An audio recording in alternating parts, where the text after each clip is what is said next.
Breaking news, ladies. Registration is now open for the Fertility Awareness Mastery Mentorship Program, Class of 2023, and we start the first week of January. If you are a women's health professional with an existing practice and you've struggled to incorporate fertility awareness cycle charting into your client work, this is the program you've been waiting for. There's nothing like it offered anywhere. Transform your practice in 9 months. We start the first week of January 2023. Apply now at fertilityfriday.com/FAMM live. That's fertilityfriday.com/FAMMLIVE. This is the Fertility Friday podcast, episode number 443.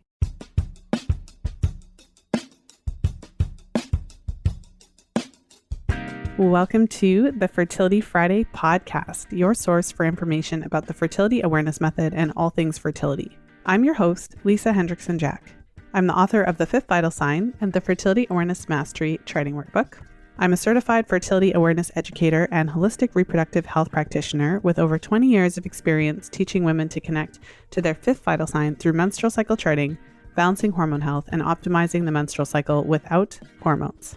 I have been consistently outspoken about hormonal birth control over the past 2 decades and its impact on fertility and overall health because you have the right to know how your body works and how artificial hormones disrupt that natural process. I teach women's health professionals how to utilize the menstrual cycle as a vital sign in their practices, and I host live coaching programs to help you achieve optimal fertility and health because it's important to have healthy menstrual cycles regardless of whether or not you want to have babies. I'm also a wife and mother of 2 beautiful boys and a brand new baby girl. This podcast is designed to empower you to take full control of your cycles, your fertility, and your overall health. And I'm so excited that you're here with me today.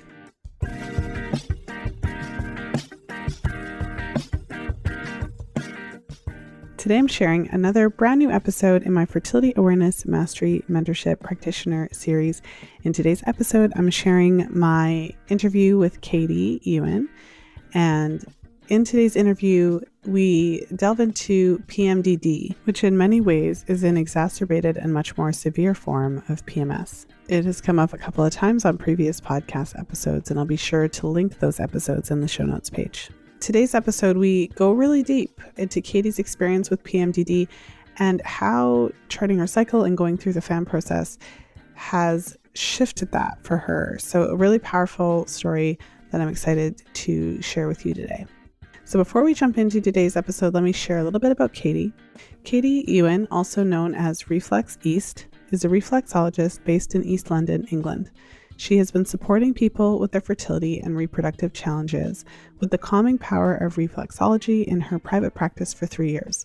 At the start of 2022, Katy joined Lisa as part of the FAMM program. Having had her own mental health struggles exacerbated by PMDD, Katy has personally found the FAMM protocol invaluable. Katy firmly believes that anyone who has a period or struggles to know how to relax should have the tools she can offer easily available to them, and is excited to offer fertility awareness to support her clients on a deeper level. So without further ado, let's go ahead and jump into my interview with Katy.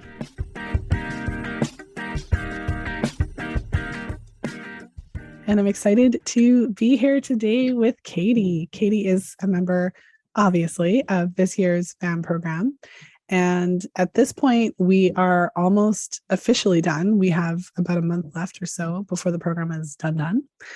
And so we've had quite a few months together to get to know each other. And I'm really excited to have you on the show. Welcome to the show, Katy. Hi, thank you. And I'm really excited to be here also. Yeah. And I'm also looking forward to talking about this topic today. We're going to be talking about PMDD. It's a topic that I haven't highlighted so much on the podcast. And I think it's in part because of how I was saying to you in the pre-chat, the big secret, as far as I'm concerned, is that PMDD is like PMS's angry cousin or something. It's a more extreme version of PMS, but I feel like we're often presented with PMDD as if it's a completely different, issue in and of itself, which I find to be very strange. But when you get into the cycle charting, you can clearly see that if someone has PMDD, it's associated with low progesterone. Like it's quite obvious. It was very clear in my charts. That was for sure. Well, before we dive into all of that, let me give you an opportunity to share a little bit about your story to kind of bring us to this point. So, my favorite question to ask is, when did you get your first period? Share a little bit about what that was like, if you've used hormonal contraceptives before, and then kind of leading into obviously your experience with PMDD, but also what led you to want to use fertility awareness in your practice as well. So, hello, I am Katy, and I am a reproductive reflexologist and now a fertility awareness practitioner. And my first period, it's hard to remember now. I think I was like 11 or 12. It was really like pretty non-eventful. I remember like talking to my mum about it, and like she gave me some like pads and things. I was terrified of tampons for a long time. And yeah, it was pretty non-eventful. And then I've never like consistently taken hormonal contraceptives. Like, I'm a lesbian, so I just sleep with women, so I don't need hormonal contraception in that respect. But I did take it for a week to avoid having a period on holiday, which just made me feel sick, and then stopped taking it and got the period anyway. So that is my only experience of hormonal contraception. And then I guess, yeah, like just moving through, like then my periods, once they did like settle down into like a regular rhythm and things, the thing that kind of started to become more apparent, and like I tracked my cycle in a very basic sense for like quite a long time, of like just using an app and being like, oh, like putting in when my period starts, and like that was as far as it went for many years. But did start to notice this sort of pattern of like, I'd always historically been very anxious and didn't really know what was going on, had these periods of time where I just wouldn't be able to cope at all. And the anxiety would always be revolving around something quite different, but the way it would present would be very similar. And it took many years to get that diagnosed as OCD. So then what I started to notice with my cycles was about 10 days before my period, almost without fail, I'd be starting to feel really like I wasn't able to cope. I'd be having a lot of intrusive thoughts about all sorts of really horrible things, or thinking about like, oh, I don't know if I want to be with my partner anymore, or like thinking I was going to like cause harm to people and things. And these things are like very typical of OCD. And that would become loud, like so loud 10 days before my period, like without fail. Then once I'd look at the app and be like, that 10-day mark, it'd be like, oh God, like here we go. Like, don't know what's going to happen now. And but like to the point where when I like have been in relationships, that I would break up with people on like a monthly basis because the anxiety was so intense that the only way to feel like I could stop it would be like, well, the thing I'm thinking about is the relationship. So then I'd end it, and then I'd get my period. Then a few days later, be like, what have I done? Oh my God. And then like either try and like sort things out, or like if I hadn't broken things off, try and repair the damage kind of thing. And then you'd be like, yay, great, everything's fine. And then the cycle starts again. And it was just like so exhausting and so difficult, because my obsessions would revolve around all sorts of different things. And because it wasn't identified as OCD for so long, because the way I have OCD is sometimes referred to as pure OCD, which isn't a name I really like, because it would suggest, the name sort of suggests you don't have compulsions, but what it really means is your compulsions are all very internalized rather than outward, like checking things or washing your hands, which is like a very stereotypical thing that we think about with OCD. But mine would be sort of like internal monitoring of my thoughts and bodily sensations. So for many years I thought waves of anxiety were gut feelings, so I'd have a wave of anxiety and be like, oh well, it must be true, and really difficult stuff. So then realizing the collision sort of with my cycle, it could just be completely destructive and debilitating. And like came out of, like I was at dance school and came out of dance school for a time, and like really disruptive with work and all aspects of my life. And then once you kind of started, like I saw the link between my cycle and what was going on with my mental health, but it wasn't like, I think, I just thought, because it was so known to me that it was like 10 days before, this is what's going to happen, I just kind of thought like that was it. And then had a lot of therapy. So like the gold standard treatment for OCD is called exposure response prevention therapy. So that's been life-changing. So that's really, really helped.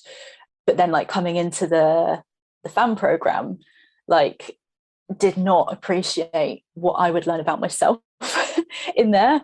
And yeah, like you said, it's very clear on the charts when there's a progesterone issue. And I think my first chart, the luteal phase, was something like 7 days, and it was like well, that explains a lot. So but I just want to interject in for anyone who's still kind of like, what is OCD? Obsessive compulsive disorder, just in case someone isn't making that connection, just, you know. There's so many letters for different things in different places. It's really interesting the way you describe. I just want to kind of jump back to how you said pure OCD, because I mean, I don't know. I know next to nothing about OCD other than, you know, the basic things that anyone who's heard that term would kind of think of. And so what you said was really interesting. You said that you didn't have those kind of outward expressions of it, which would be more typical if you have heard of it, because you do think of like the repeated washing of hands. Exactly. I remember one of my jobs in high school, I worked at one of, you know, the fast food chains, and a woman would come in and she would never take off her, like she'd have these white gloves and she would never take them off, and she wouldn't let us even touch anything. Like she would, like if we were filling her coffee, we had to bring the coffee to her kind of thing. Gosh, so those are the kinds of things that I think of, but what you're describing is very interesting. Obviously very, very difficult, but having these thoughts, these intrusive thoughts that won't stop. And I'm not sure if you want to talk a little bit more about that, because there may be listeners who've experienced similar things or the same. Yeah, absolutely. So I think something that's really important to note before so obsessive compulsive disorder, you have the obsession, which for a lot of people is some type of intrusive thought, and everyone gets intrusive thoughts. Like it's part of being like a human, and the intrusive thoughts typically come up about things that you either care about the most or you find like the most abhorrent, the most appalling, like things that you're completely like disgusted by. So they really like go for things that are going to have some kind of like emotional reaction. So common things that people might experience intrusive thoughts about might be about like causing harm to people, or like children, like their own children, perhaps. Like if you're a new mother, like I know a lot of people have talked to me about experiencing those types of intrusive thoughts. Like I said, mine were a lot around sex and relationships in like various different capacities. It can also really pinpoint, so like I said, things that are really important to you or you care about the most. So if you're raised in like a religious setting, then it could make you feel like you don't care about your religion and things. So like these are the types of intrusive thoughts that come up, and you just need to look up different types of OCD to see like a huge long list of different things. And then compulsions are something that people will perform in order to kind of reassure themselves or to stop harm coming to other people. And they can be what start as seeming like rational. So for instance, someone who's scared of so in COVID, for instance, someone might start washing their hands once, twice, 3 times, and there's a specific way, and then it comes and like it spirals, because when do you know your hands are truly clean, kind of thing? If you can't see dirt on your hands, then like it can easily spiral if you're struggling in that way. And once you start to get very heightened and your anxiety levels are very high, then like the rational part of your brain isn't really engaged in the same way. So yeah, for me, my compulsions have rarely been those kind of typical like outward expressions of OCD of like orderliness or tidiness or like cleanliness, checking things like, I don't know, turning light switches on and off. Like that's not really how my OCD has presented. But yeah, mine has been a much more like internal experience. So if I had a thought about my partner being like, oh, am I sure about this relationship? I would go over that question and like try to find an answer to it. And something I've learned about me as well is my intrusive thoughts get really loud when I felt very vulnerable. So maybe I've actually had a really lovely time with my partner, but I feel quite vulnerable in that. And then suddenly it's like, bam, like you're not sure about this. And then the anxiety peaks. You try to perform compulsions to like calm those anxieties, but actually by engaging with it, you're just making it so much worse. And I've literally got written up on my wall like a guide to OCD, and it's like treat it as OCD even if it feels uncertain to. And that can feel so jarring. And then you have to be quite strict with yourself of like, now I can quite often identify my intrusive thoughts and just be like, that's not actually me. And then you go like, I see you and I'm not engaging with you. And you have to kind of put a bit of a hard stop on them to begin with. But the exposure response prevention therapy, what you then have to do is sort of like face your obsession in whatever capacity that is. So for me, the way I was exposing myself would be saying these things out loud. For someone who had like contamination OCD, it would be like getting their hands dirty and washing them once until the dirt was off, and then being like, that is all you're doing. You're not going to engage in the compulsive behavior. So what that does is it raises the anxiety levels, and you kind of have to sit in the anxiety without then engaging in the compulsion. So for me, the intrusive thought, I'd be like saying like, I don't want to be my partner. I don't want to be my partner. Just saying it. And yeah, the anxiety would be so much, I'd almost feel like I'd been hit by a bus. It was that intense. And with time, what you start to realize, and like I did this with a therapist, like I wouldn't necessarily recommend doing this on your own. Over time, you kind of see like, oh, these are just thoughts. And the anxiety levels come down and down and down. And you kind of learn to see the intrusive thoughts for what they are. Like they are just intrusive thoughts, and then be able to not engage with them in the same way and put it down and hopefully live your life in a much better way, because it is like debilitating at times. Like with this constant internal checking, it can be constant and then so time consuming, and then like days can go past. And for me, when it's been at its worst, like I get completely like derealized, and it's like I can't even think about like 3 seconds time, let alone like what I'm going to eat for lunch. Like it's a really disorientating and scary experience. It can be really, really scary to feel like that in your body and feel like you're not in control of your mind. But with the therapy, it's really massively helped me to kind of be able to differentiate what's what, and having that ongoing support has been so important for me. But yeah, it's definitely far more well managed now. But yeah, there was a point in my life where it was like every 2 to 3 months, just be like, I'm not coping, and then put the cycles in with that. And it would just really difficult, really, really difficult. Mm-hmm. Well, thank you for sharing that with us and helping to really contextualize what it is and what that experience is like. And although obviously, you know, for you, this is more on the can get to that severe level. I really think about what you said earlier, which is that we all have intrusive thoughts. Yeah. Because we do. Yeah. So just to kind of put that out there, right? Like we all have these kind of weird thoughts of like, that are kind of just unsettling. And it's like, where did that come from? And like, why? Yeah, like, totally. So just to put that out there for anybody else who maybe hasn't experienced to the level that you have, but has experienced the random intrusive thoughts. And one example that came to mind when you were sharing about new mothers is postpartum depression, because that's one of the characteristics of it, having these thoughts of wanting to harm your child or harm yourself or all those kinds of things. So I think this is a really interesting conversation to kind of bring some of these challenges to light, to normalize not the way that we deal with the thoughts, but normalize the thoughts themselves. And then I was just going to say, and then if it's getting to be something that you can't manage, to really normalize reaching out for support, because that would be 100%. Really, although it can feel very, I would imagine, like, who has thoughts like this? Who could I tell? Like, I feel like it could feel very isolating, but there's obviously, like, you're not the only one.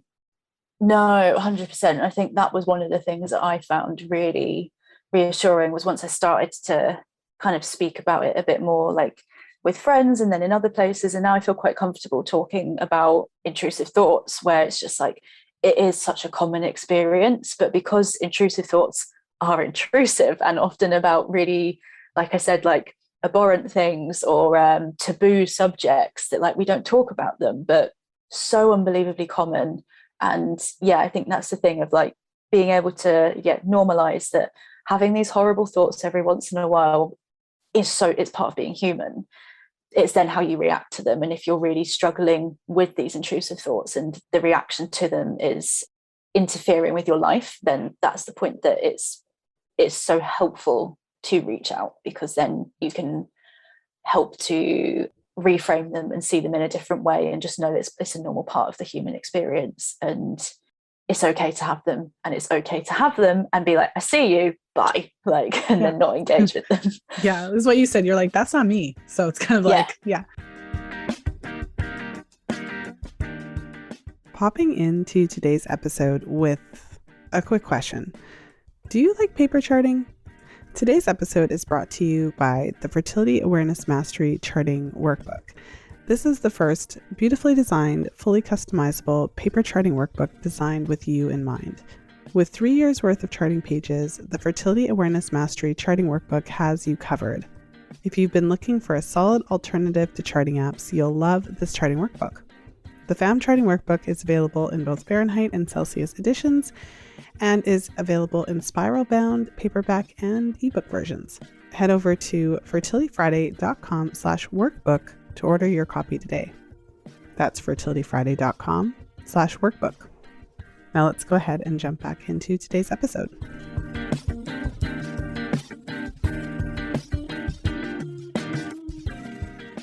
But let's chat a little bit about how your cycle made it so much work, because I feel like that is the piece that for a lot of listeners are going to be like, wow, who would have thought, or they might be making those connections in their own life where you have some sort of underlying challenge that worsens with the cycle. Yeah. So back to what you said, I will share my screen because you had mentioned that your first cycle was you had a 7-day luteal. So the luteal phase then between ovulation and your period. So mid-cycle, that period of time, the second half of the cycle should be about 12 to 14 days.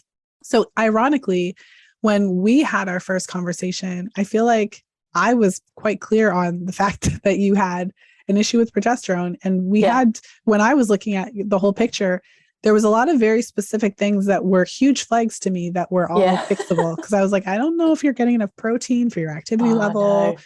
No. I don't remember if we had a conversation about eating meat, but there was like a lot of things in particular that were kind of like, we can, I don't know about the whole picture, but we can certainly improve this whole PMS thing.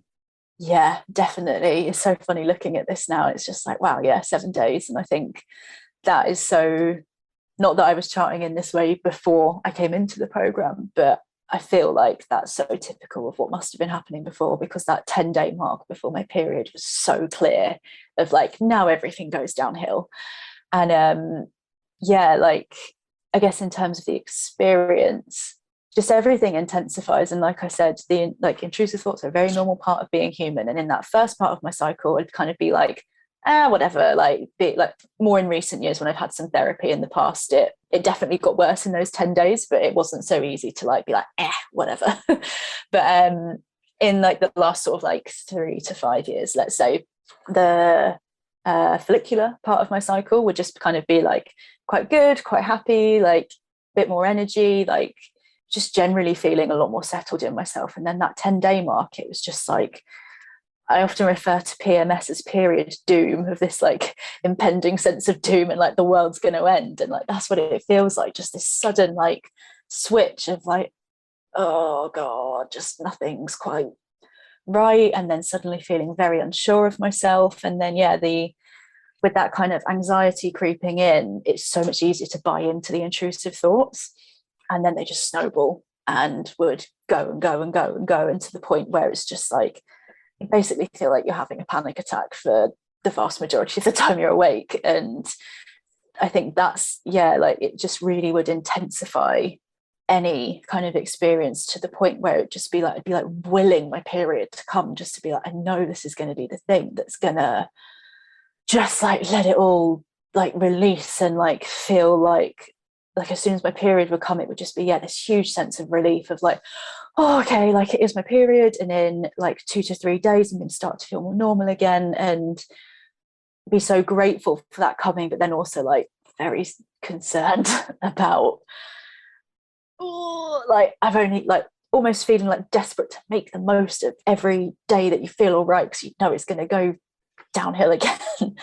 And I think when it came into the program and the things that you discussed, and we talked quite a lot about food and protein and basically eating more overall, and finding that quite like a tricky thing. Like I have a background in like as a professional dancer, so there's sort of a history of like disordered eating. I wouldn't say like a full-blown eating disorder by any means, but discomfort around eating more than like a certain amount.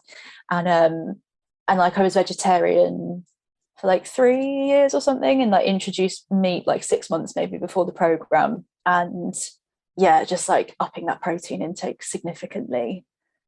Oh my goodness, like within I think even one cycle the luteal phase is extended a bit, and then by cycle 3 or 4 I had a 13-day luteal phase or something, which might have been a bit longer than that. Yeah, so like they did extend.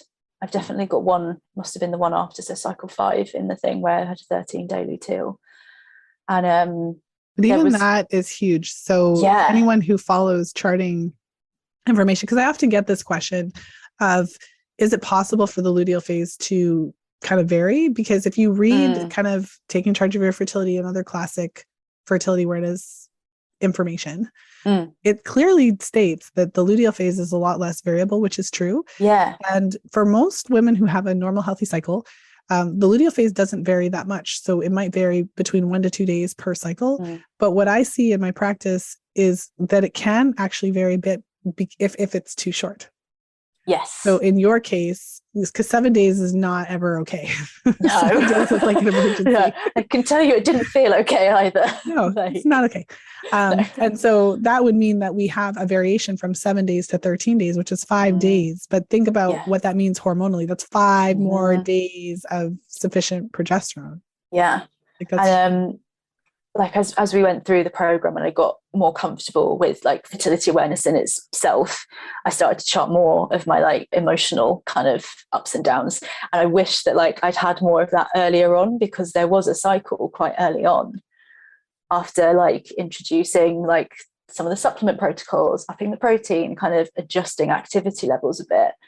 I had no PMS. And I was so confused by it, because it's so known for me to feel like that. And I was like, but I'm due on, and like looking at my chart, like I did ovulate when I like, and I am at the point in my cycle where ordinarily I'd be like really finding things like more difficult. And I was so confused by it, but also like, oh wow, like these changes have already made an impact. And I think having that cycle where I experienced that for the first time in my life, of not feeling like the world was about to end, that seeing the changes in my body, which really were like pretty minuscule, of like having put on a bit of weight, being like, oh well, if like putting on a little bit of weight means I can feel like this, then like cool, like fine.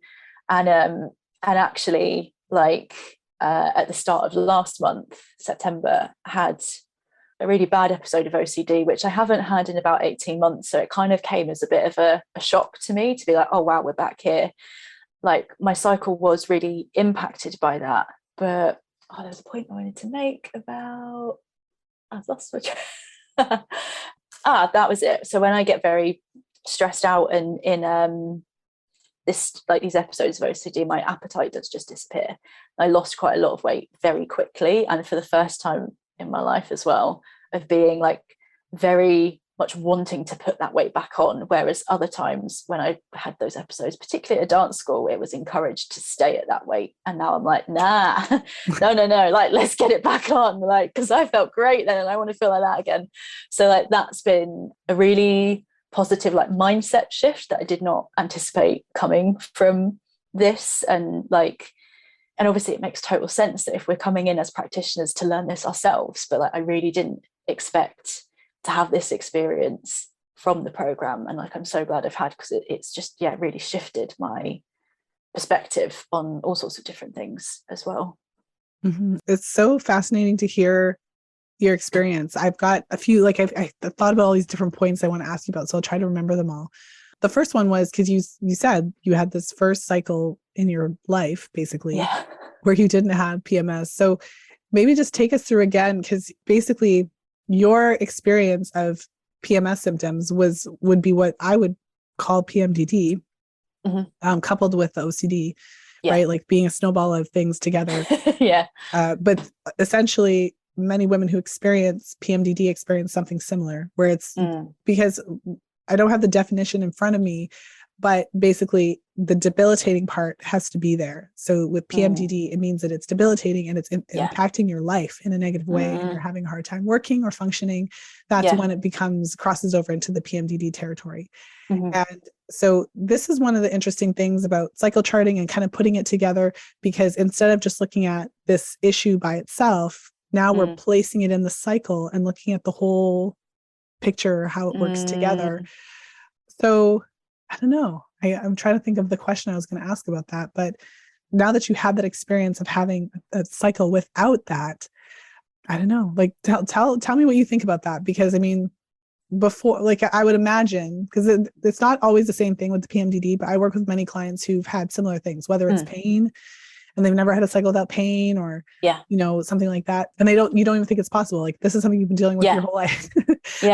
So what do you make of that? And what kind of impact does that make on you yourself, and also how you plan to incorporate this with your clients? Well, like, I think having experienced that, well, actually going back a bit further, like I remember, when you said to me, I don't know if it was in a one-to-one or like a hot seat situation, but when you said about like, but it could change and like you could feel even better than you do now, like you think you feel okay now, like you could feel even better. And I just remember being like, what?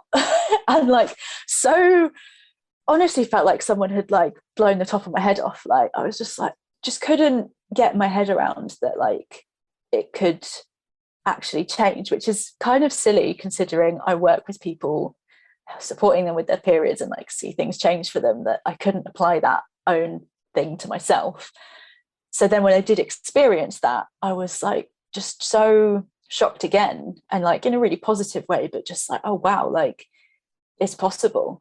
I think I wish it's kind of frustrating because I wish I'd recorded more during that cycle of like what was going on, what were the things I was doing. And I've got the general gist, but like something I'm still really trying to work out is my activity levels and kind of how that impacts my luteal phase. Like I still haven't quite nailed that, but like I know that when I get a lot of protein into my diet, I feel so much better in like every aspect. And like, it was hardly eating anything, very like carbohydrate heavy in my diet before, like not a bad diet at all, but just wanting to like tweak the balance of things. And that's something that I've really like taken in with clients as I've worked with case studies now, is the amount of people that come and like their diet's all right, but it's a case of just like shifting the balance of things. And that can be like the thing that makes a really big difference. And that is quite a good, like an easy way to get your head around things, of like, it's just shifting like the amount of what's on your plate of different things.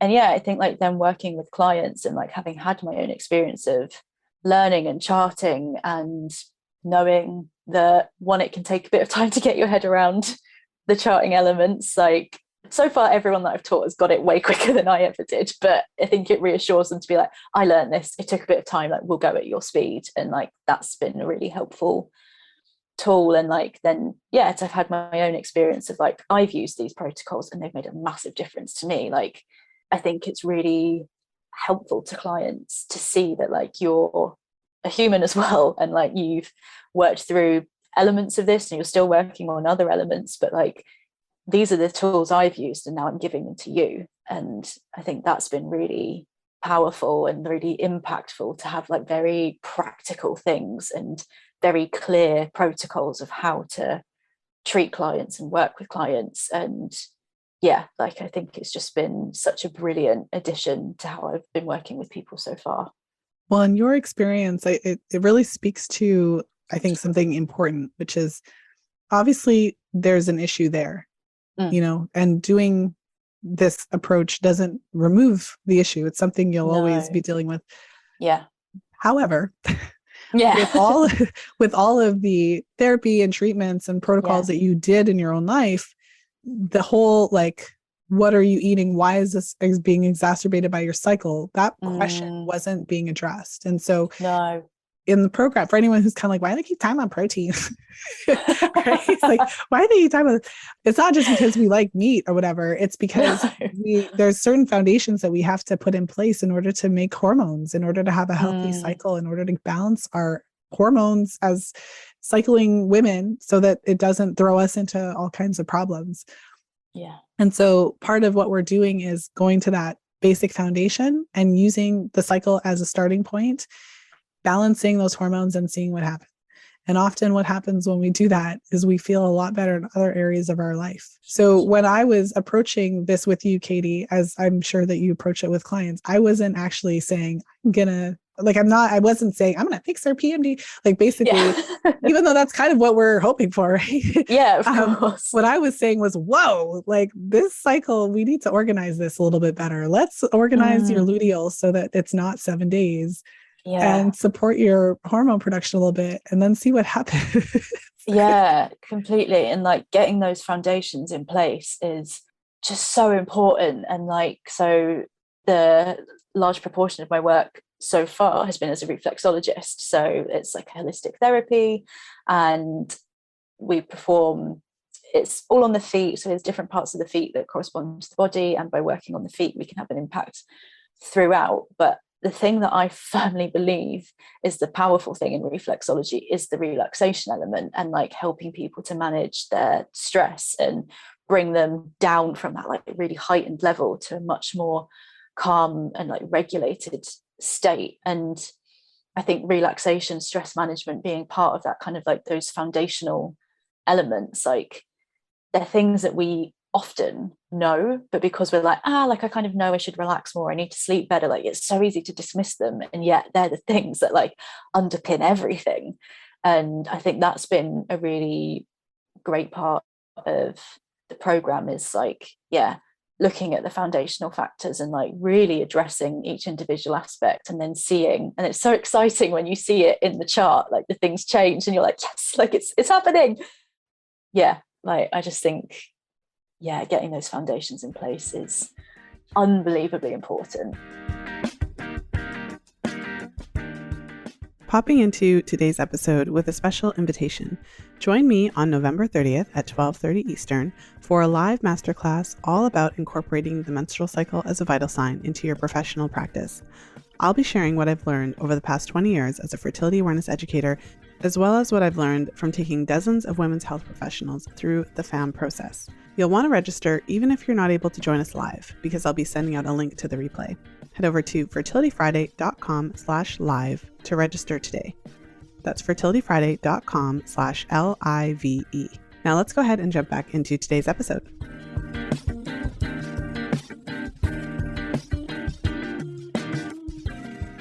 Well, and something I also think is important to point out is that what we did, it's not magic. So it's not like you like ate a little bit more protein and all of a sudden your cycle was totally perfect and everything was great. And I know that you had ups and downs, because you mentioned you also had a resurgence of the OCD symptoms, and you were able to recover and obviously take what you had learned and incorporate all those things. But just to kind of put out there that with cycle charting, with this interesting process that we go through in FAMM, and what you may have noticed with some of your clients, is that we can get to this really great place that's a lot better than when you started, but it doesn't always happen in a straight line. It's not magic, and it doesn't happen in an instant. It typically takes a few cycles of effort and work, and it's not, quote, the easy, like, I feel like it's not, it's a lot hard. Like, it sounds easy. We could talk about like, do this and this and this. And it's like, that sounds easy, but it's not. Yeah. So just to kind of put that out there as well, like your experience wasn't like, okay, I added protein and then all of a sudden everything. Not at all. Like the cycle, so not the last cycle I had, but the previous one. So it was kind of like the back end of August, September time, where I had a really awful episode, and like my cycle was all over the place then. Like I'm usually at about a 27, 28 day cycle, and it went down to 25, and I had bleeding on like day 22, 23, and I've like never experienced kind of like bleeding before my period. So like like with the resurgence of like having an episode, then my cycle was impacted, and like I've ovulated like this month, and I'm expecting like my mood to kind of dip a bit and have a cycle that's more typical of what's historic, but like I've not been as good on the supplements. My diet's been a bit off since like trying to like get back on track. And it's just like, I now know what does work for me. And it's taking those things and like slowly having like implemented them in again. And that was something that like you said to me of like, take it bit by bit, like maybe for charting just now, you just focus on like one aspect rather than trying to do it all. And like that was so reassuring to me, just to be like, oh, okay, like I can drop this for a time and I'll do the bits that I know are going to really help me right now. So like sticking with basal body temperature, because that really helps me kind of confirm ovulation, and then picking it back up and getting more back into the rest of it bit by bit as I started to feel better in myself, and like just having the permission to be like, okay, you can drop some of it for a time and then come back to it as you start to feel better. Like, and I guess because I wasn't using it for like birth control or like trying to conceive or anything, like there wasn't that added kind of pressure, I guess. So I was able just to completely drop it. So for context in that respect, but that's been something that's been helpful to know, that I can then offer that to clients as well, of like, if everything gets too much for a time, we can drop the charting and just focus on getting those foundations back, because they're going to be the thing that really help you to feel more like yourself again. Mm-hmm. Yeah, no, I like to point that out, the kind of pattern, because it sets the expectation, because we're human beings. I think what I often see is that we'll do something and it works for a while, and then we kind of like stop doing it a little bit. And I sometimes I wonder if we're subconsciously, like, did it really work? Was it really that? Like, but it's a very natural kind of thing that happens. And I feel like it's like that with a lot of things. I could list a bunch of different things. Like if you have certain medication that you take, and eventually you're like, you've been on it for so long, is it really working? Stop taking it. It's like, oh, it was working. Yeah, well, hang on, let's go back. But as you continue to, now what I love about the charting aspect is that now you're in an ongoing conversation essentially with your body, whereas before it was just one way. Your body was giving you symptoms and you were ignoring them because you didn't necessarily have the tools to be able to totally respond. But now you're in an actual ongoing discussion, and the longer that you do this and the more that you pay attention, you'll get to a place that's more symbiotic, which is the goal, obviously, of all of this. So share with us, for any practitioners who are listening, who are kind of thinking about this whole FAMM process and what it would be like to implement it and bring it into their practice. Maybe share a little bit about your experience incorporating it. How does one incorporate the charting with reflexology? So I did some training last year of like reproductive reflexology, and there's different protocols of like the types of treatment we would do depending on where you are in your cycle. And the course was brilliant in lots of ways. However, we spent half a day on basal body temperature and cervical mucus, and I just felt like I was not confident enough to like then go and teach people how to use this, because I was like, we got like sort of 5 or 6 examples of like what a chart might look like. And I guess that's part of the program, is so much of it is bringing in your charts and clients' charts and seeing real life charts, because they don't look like what the textbooks tell you. So what this has really given me is the confidence to then go and teach people this method for whatever their desired use is, and then be able to really tailor the treatment to exactly where they are in their cycle, rather than kind of being like, do you think you've ovulated? Like, oh, I don't know. Like, so like it's made it really specific. And then also just like I came to the course looking for more information. Like I feel like I had a real kind of the basics of fertility related information, but the clients were coming to me and I was just like, oh, I need more. And I remember looking at the website and like seeing kind of a bit of an outline of the syllabus, and I was like, this is it, this is what I need. And I think I signed up really late. It was like just before Christmas, and we started in January, so it was quite like a snap decision, but like the best decision I made last year, 100%, because I just have this like wealth of knowledge now, and this ability to teach people like exactly where they are in their cycle, and for them to understand exactly what's going on. And there's no assuming anymore. Like I just assumed I ovulated on day 14 because that's where everything told me. And actually that first chart, what was day 20 or something? Like just because I had a 28-day cycle, it was far from what I thought it was. And like I've got the data now to back that up. And there's just so much information in this course that will undoubtedly enrich how you support your clients in every area of your work. I just think it's been invaluable and like so well thought out, every assignment. I totally understood why we were doing it. And because I've done courses before where I'm like, they're just doing written work so they can tick off part of the certification, where it's like everything followed on from the next thing, and you just feel so equipped and so supported to then go forward with your clients. And yeah, it's been the best thing I've done this year, 100%, because it's just given me so much confidence. Like I literally had a consultation on Sunday, and like the form that they fill out for reflexology, and there were at least 2 or 3 things that I picked out that I wouldn't have been able to had I not done this course, just from like a bit of a brief consultation form. So like, yeah, it's been invaluable in so many respects. Oh, that's amazing, Katy. That's such a lovely, glowing. Just do it. Like if you're thinking about it, just do it. But I mean, I appreciate that. And that's the point, the point is to make it's real life. It's what people really experience. That's what it is. And instead of having a bunch of hypothetical curated, we do have some case studies, but instead of having a whole bunch of curated case studies, we have endless real client examples, which is necessary. Because when what's the use of having these perfect looking charts when what you're getting like real humans, right, with the challenges that arise. And as a practitioner, you're typically getting people who are having a challenge. That's why they're seeking out support. So then you're even more likely to see charts that are more difficult from that perspective. Well, so tell us a little bit about what you do, where you are in the world. I'm sure everyone has detected your accent or the difference between my accent and your accent, depending on where they're listening. So a lot of the work that I'm doing at the moment is reflexology. So I'm based in East London in the UK. So mostly in East London. I also do Fridays in South London. So there's different places that you can come and find me. But I will be doing another intake of fertility awareness clients, but not until like the spring of next year.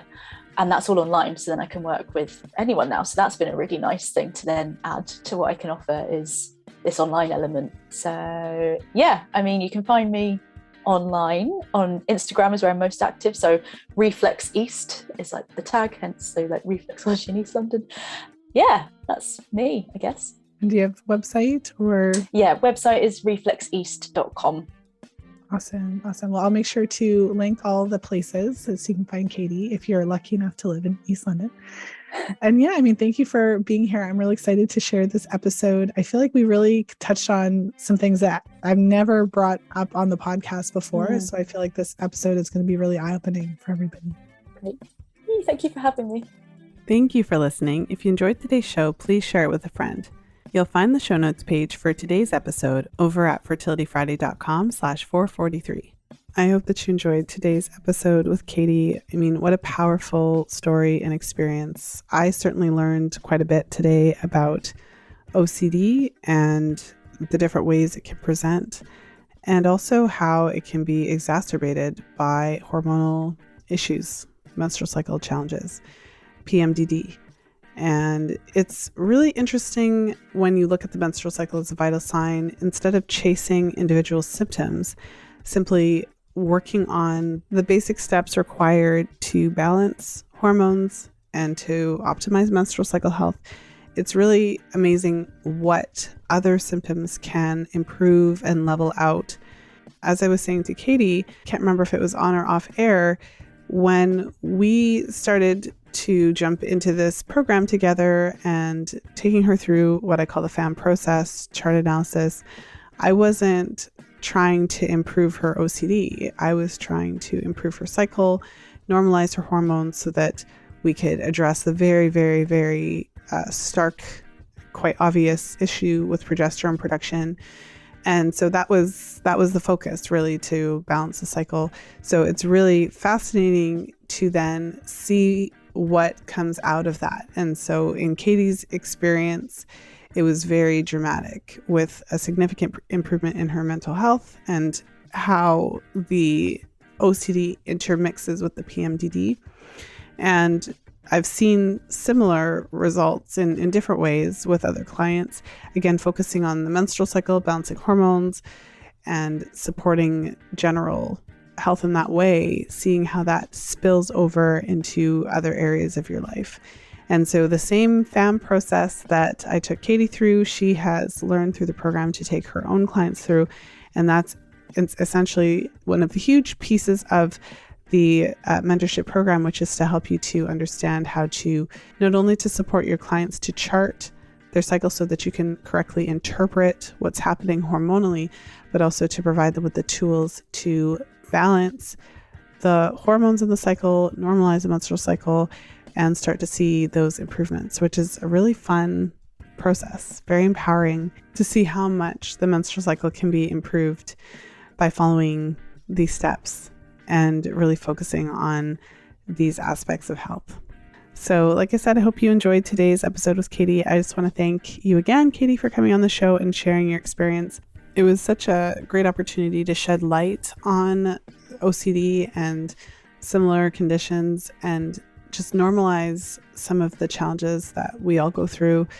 Perhaps in Katy's case, it's to a greater extent in terms of her experience with OCD, but I feel like there's so much of her story that many of us struggle with in general sense that may not necessarily get to the same level. So I feel like it's really helpful and important to talk about these things. And also for many of you listening, it can be a surprise to hear how something like OCD could be connected to the cycle and how at certain times of the cycle it could ramp up or ramp down.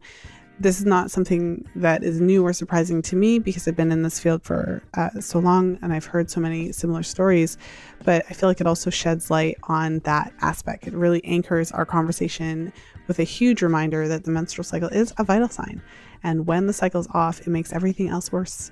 So it's really helpful to be able to have the tools to bring that cycle into line for our overall health, and especially as reproductive age women. So with that said, I hope you have a wonderful weekend, whenever you're tuning into the show. And of course, as always, until next time, be well and happy charting.